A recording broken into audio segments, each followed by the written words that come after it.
Em nome do Pai, do Filho e do Espírito Santo. Amém. Cristo nasceu. Glorificai-o. Queridos amados irmãos cristãos ortodoxos, chegamos a essa maravilhosa noite desse acontecimento deslumbrante na história da humanidade, o nascimento na carne de nosso Senhor e Deus Salvador Jesus Cristo, aquele que, sendo eterno e sem nascimento por parte do Pai, se fez nascer de uma mãe virgem, se fez homem e habitou entre nós.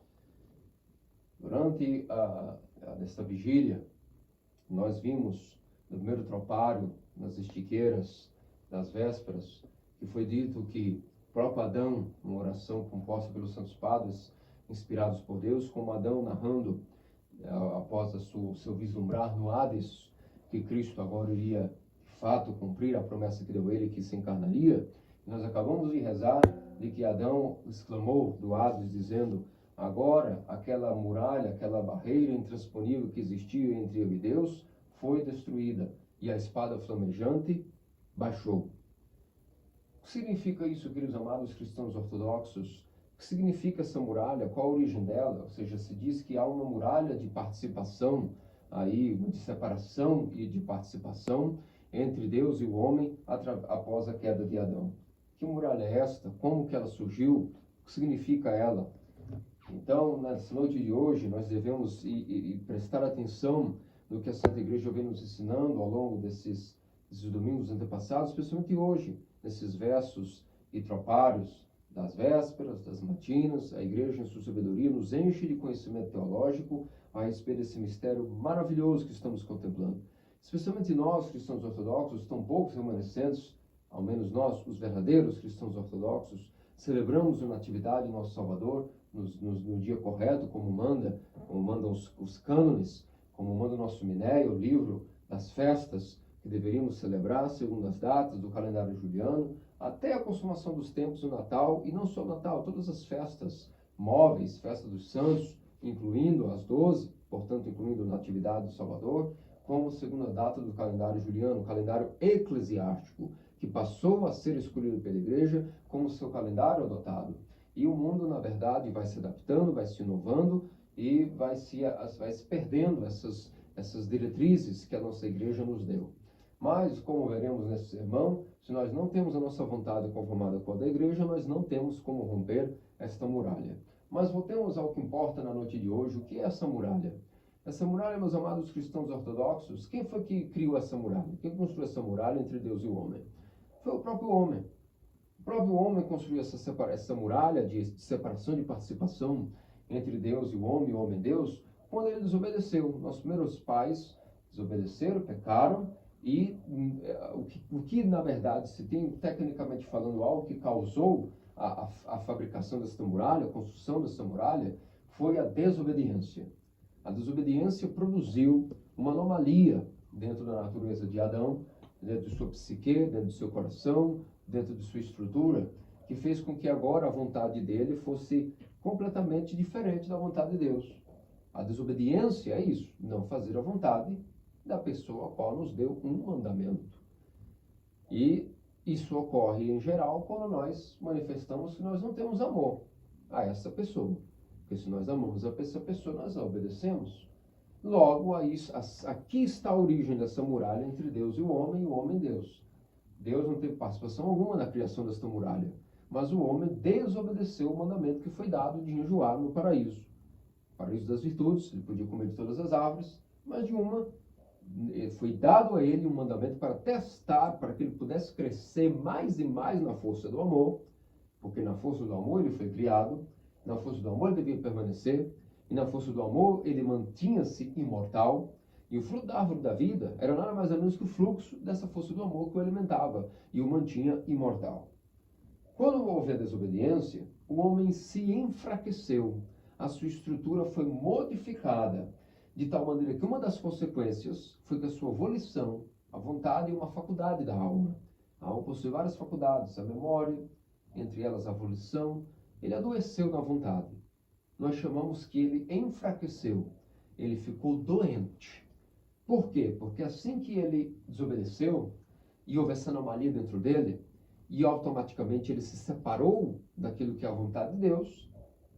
Quando alguém tem uma vontade distinta da vontade de outro alguém, automaticamente há uma quebra de um elo, uma quebra de vínculo, há uma quebra da união, da comunhão, tornando-se, na verdade, um abismo. Quem tem uma vontade e outra pessoa tem outra vontade acerca do mesmo tema, dentre esses seres há um abismo, um cosmo até. E foi isso que Adão criou entre ele mesmo e Deus, um mundo. Criou um mundo intransponível entre ele e Deus, o qual ele já não podia mais passar este abismo ao qual ele criou. Agora ele tinha que aguardar quando Deus pudesse, quisesse e se comprazesse, Deus, que pode tudo, poderia transpor esse abismo. Mas Deus querendo, poderia, muitos perguntam, por que Deus não transpôs aquele abismo naquela hora? Naquele imediato momento, quando Adão criou esse abismo, Deus poderia ter pulado novamente esse abismo e se unido de novo com Adão.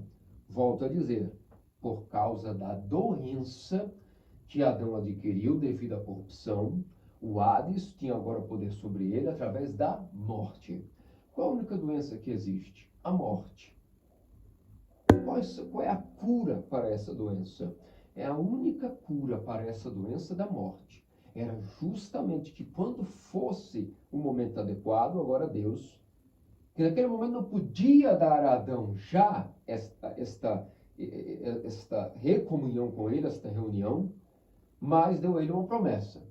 Adão, não te abandonaria você, não abandonaria você, nem a sua descendência, mas ao contrário, de tua descendência, haverá novamente um Salvador. Ou seja, o que quer dizer essa linguagem?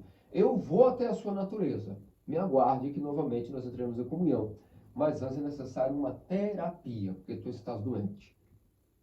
Não haveria resultado algum da cura antes se a pessoa não estava pronta para a terapia. O remédio não faz efeito sozinho.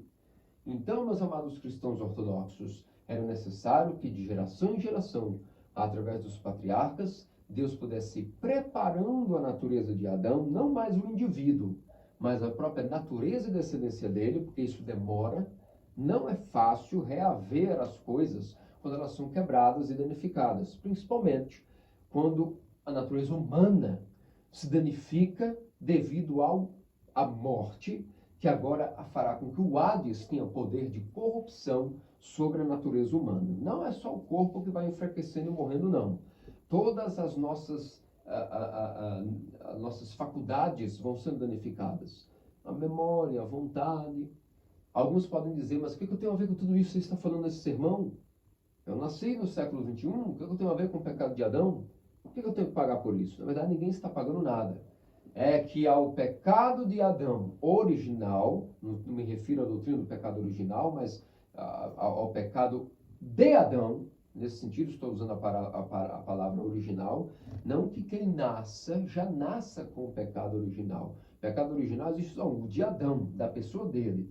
A este pecado, todos nós que fomos nascendo, vamos parar um pouquinho e meditar.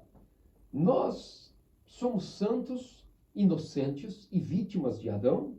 Ou, na verdade, ao pecado dele, cada um de nós adiciona em sua existência os nossos pessoais e próprios pecados? Claro que sim. Ninguém pode julgar ninguém, porque se nós estivéssemos no paraíso, é muito provável que nós também cometeríamos o mesmo erro de Adão. Então, é a prova disso, a prova que poderia ser assim, é que o nosso primeiro pai, ou seja, aquele que foi criado até no paraíso das virtudes, que não foi nem criado no mundo, nem influência nenhuma mundana, se ele criado nas virtudes no paraíso, no Éden, cometeu tal erro, imagine quem de nós pode se colocar no lugar dele e dizer que não cometeria. Nós que somos muito mais mundanos e muito mais maculados, porque adicionamos aquele pecado aos nossos pecados 2, 3, mil, milhões, bilhões. Então, colocamos em nosso lugar e atentemos-nos para, na verdade, o que pode resolver esse problema. Esse problema, então, é a morte. A única doença, o único problema é a morte. E a única cura que pode haver para a morte é que a imortalidade pudesse voltar a nós. Isso só seria possível se um dia novamente pudesse haver a comunhão entre a natureza divina, que é imortal, com a natureza humana, que por si mesma não é mortal e nem imortal, é simplesmente homem. Ou seja, natureza humana. Ele decide para onde ele quer ir, como Adão também pode decidir se ele quis manter-se na mortalidade, ou se ele quis, na verdade, continuar mantendo-se na mortalidade, ou se ele decidiu, na verdade, afundar na mortalidade. E o que ele decidiu foi isso. Ele foi livre, ele foi criado livre. E essa vontade livre dele, ele bem usou para escolher não manter-se mais na vida imortal, mas enfraquecendo-se, tornou-se um mero mortal, ainda que não foi criado nessa qualidade. E quando nessa qualidade ele entrou, agora para ele sair, havia uma muralha. E essa muralha apenas Deus agora poderia passar, porque ele mesmo já não poderia.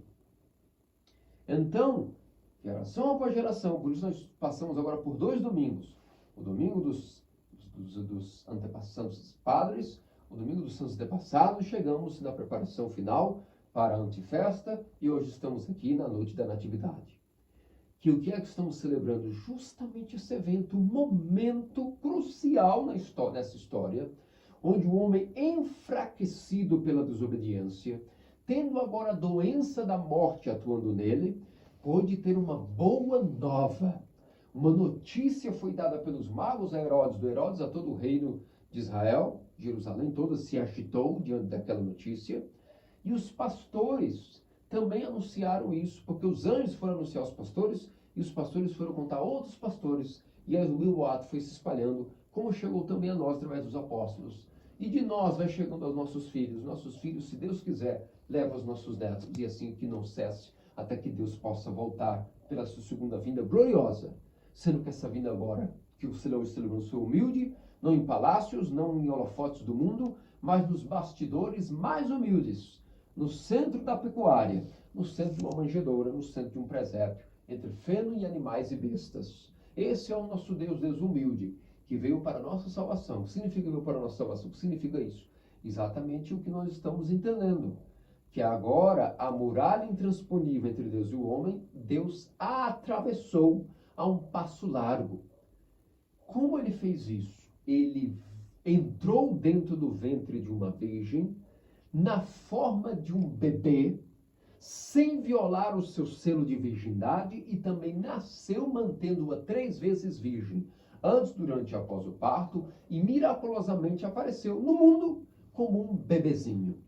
Então agora a natureza divina e imortal e eterna estava misteriosamente, sem deixar de ser Deus, completamente unida, inseparável, indivisível, com a natureza humana caída de Adão. Uma vez que Adão, pela sua vontade enfraquecido e doente, não conseguiria curar essa volição, Deus, então, pela sua própria vontade espontânea, encarnou no seio da Virgem, pela graça do Espírito Santo e mistérios inefáveis, que nós jamais poderemos compreender nem assimilar, e então, por ele, pela vontade dele, preparou ao longo de gerações uma Virgem que estava apta, em uma condição de psique, de coração, de vontade, de desejo, de memória, de pensamentos, um ser apto agora a tornar-se um tabernáculo e santuário, e então ele foi, e sem violar o ventre da Virgem, ali entrou, tornando o seu ventre mais espaçoso que os céus, porque se os céus não puderam conter aquele que é o circunscrito, o ventre da Virgem coube, de maneira que nós nunca entenderemos, Deus feito homem na carne. Então, se Adão não teria vontade suficiente para arrepender-se totalmente e voltar ao seu estado original, ou seja, fazer a vontade de Deus totalmente, com todo o seu ser, Adão e nenhum de nós temos essa capacidade. Somente Deus poderia agora vir encarnar numa natureza humana que é completa e tem também vontade, porque se é completa, tem tudo. Tem memória, tem vontade, tem doenças, enfermidades. A natureza é meio corrupta mesmo. Com exceção do pecado, ele veio participar desta natureza humana, que inclusive tem vontade. E então Deus criou um mecanismo de cura. Sendo Deus e tendo a sua vontade divina, mas também tendo a natureza humana e tendo a sua vontade humana também, nosso Senhor Deus Salvador Jesus Cristo, em sua pessoa, possuindo 2 vontades, a humana e a divina, fez com que nele a vontade humana fosse completamente serviçal, subserviente à vontade divina. E então a pessoa dele fez com que a natureza humana agora, de maneira geral, pudesse ter a cura dessa vontade enfraquecida pela desobediência e que o Hades, através dessa vontade caída, tem força para poder chegar no homem através do veículo, da seringa da vontade. O demônio injeta através de suas presas, usando a nossa vontade como seringa, injeta com suas presas aquilo que os desejos pecaminosos, os desejos caídos, pecado em cima de pecado, através da volição. Agora, se na pessoa de Jesus Cristo esse veículo estava vedado, pois jamais Satanás poderia injetar em Cristo uma vontade que não era a própria dele, porque ele é o próprio Deus. Então, enquanto homem, tendo sua vontade humana, agora a vontade humana em Cristo passa a ser completamente a vontade de Deus. Então, Deus, ao criar o mistério da encarnação, criou o que nós chamamos a cura. A cura para a vontade caída de Adão em sua pessoa. Então, agora, a natureza humana caída, ao unir-se novamente, ter essa muralha quebrada e a espada flamejante baixada, então o paraíso novamente foi aberto. Podemos agora começar a ter acesso às coisas que para nós são herança, porque foi o que nós herdamos do nosso pai Adão. Não somente o pecado, mas também um dia a promessa de que voltaríamos para o paraíso. O paraíso seria reinaugurado. E esse paraíso é o próprio corpo de Cristo, a sua própria pessoa. Então, na pessoa de Cristo, essa muralha foi intransponível, foi quebrada, foi rompida, foi destruída, e agora nós temos novamente a união de Deus e o homem. Por quê? Porque na pessoa de Cristo a vontade humana é igual à vontade divina. De maneira geral, então, a natureza humana passa em Cristo a ter a sua vontade curada. Agora, meus amados cristãos ortodoxos, isso não basta. Agora a pergunta é, como nós, de maneira individual, como pessoas individuais, nós podemos participar do que a natureza humana, de maneira geral, possui na pessoa de Cristo. Em sua pessoa, a natureza humana geral é completamente unida agora a Deus, em vontade, em desejos, em tudo, em pensamento. Usou da Theotokos como essa ferramenta para fabricar este corpo e essa pessoa humano-divina, o Theantropos. Então agora nós temos a cura e o remédio. Como é que nós vamos participar agora individualmente? A natureza humana, sim, está totalmente curada. Mas para que como pessoas humanas individuais nós possamos participar dessa cura, como é que nós vamos fazer? A única maneira é ter acesso àquilo que os patriarcas ainda não tinham, por isso viviam sob a maldição da lei.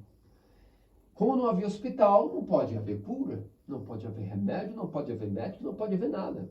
Mas quando há o hospital, que é a própria pessoa de Cristo, o seu corpo, nós chamamos a Igreja Ortodoxa. Quando a Igreja Ortodoxa, em Cristo, ela nasce, então nós podemos ter agora a garantia de que ao entrar nesse corpo, nesta arca, nesse hospital, nesse prédio chamado Hospital Espiritual, que é a Igreja, nós podemos ter acesso agora aos remédios. Quais são os remédios? Os santos mistérios, os chamados no Ocidente sacramentos. O primeiro deles, o batismo, nos faz entrar por um enxerto, como diz São Paulo. Somos enxertados dentro desse corpo. Agora que nós somos entrar no corpo de Cristo, fica mais fácil.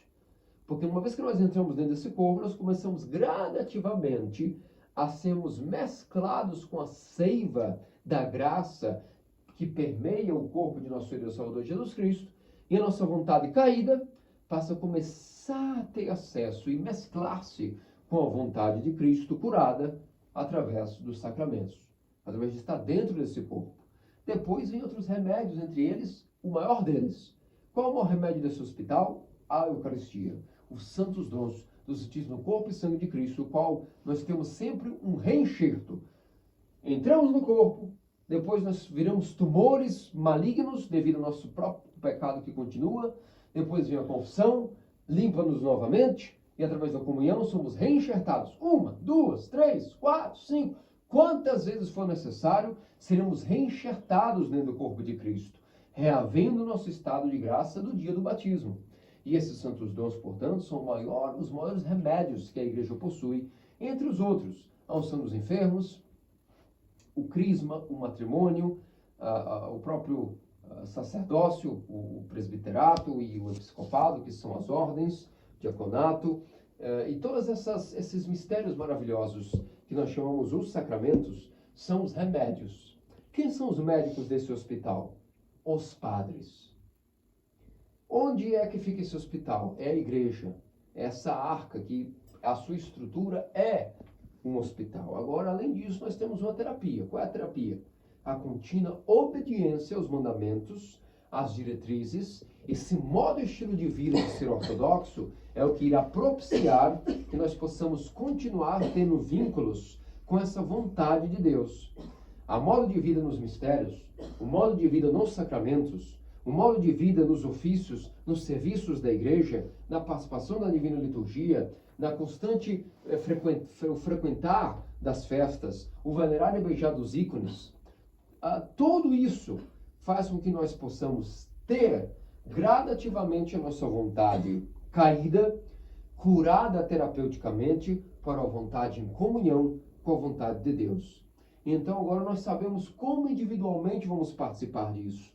Qual é o estilo de vida que vai fazendo com que nós, de maneira individual, como pessoas humanas, participemos dessa cura que a natureza humana, de maneira geral, recebeu na pessoa de nosso Senhor e Deus Salvador, Jesus Cristo. É esse mistério da encarnação que nós hoje estamos comemorando. É isso que significa comemorar o Natal de maneira ortodoxa, entendendo esses mistérios maravilhosos. E depois nós nos perguntamos, mas qual é nesse dia então o presente que nós podemos dar ao nosso Senhor e Deus Salvador Jesus Cristo? Ele nos deu mal dos presentes, que foi o seu hospital, os remédios, as condições, ele mesmo, como presente, se deu em seu corpo e sangue, através de um sacrifício de morte de cruz, que por uma só vez propiciou-nos o perdão dos pecados e a possibilidade de entrar novamente dentro de seu corpo, uma vez que o homem se separou de Deus no paraíso, agora foi dada a chance de entrarmos novamente em algo maior que o paraíso, que é o próprio corpo de Cristo. Se ele nos deu esse presente, o que nós podemos oferecer? Novamente, os ofícios da igreja nos disseram que nesse dia de hoje, o céu ofereceu uma estrela.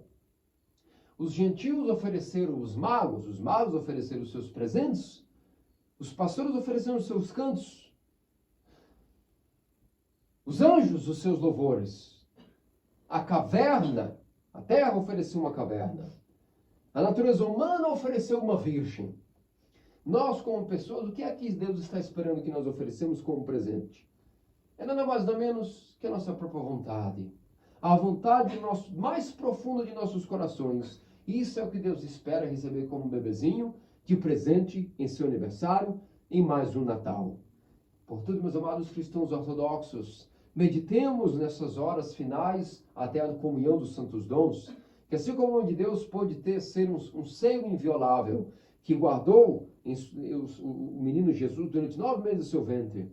Depois o presépio pôde acolher Cristo em sua manjedoura. Agora que nossos corações também se tornem manjedouras, capazes de acolher o nosso Senhor. Isso será possível se a nossa vontade for completamente igual à vontade de Deus. Alguns podem se desesperar dizendo que isso está longe de ser, e é verdade, está mesmo. Mas oferecemos este ano, nesse momento, nesta comunhão de hoje, o que a gente puder. O máximo de nossa vontade, conforme a vontade de Deus. Deus sempre olha o nosso esforço sincero. Demos e esforcemos a Deus com a nossa vontade total no dia de hoje. E Cristo, que veio cumprir o que nós não podíamos cumprir, cumprirá também nós, gradativamente, essas maravilhas e mistérios de nós podermos transformar-nos a nossa mente e os nossos corações em mentes e corações completamente voltados para servir a Deus. Porque disso, nosso Senhor e Deus Salvador Jesus Cristo, faça-nos dignos pelas orações de sua Puríssima Mãe, até tal que seja Maria e todos os santos. Amém. Amém.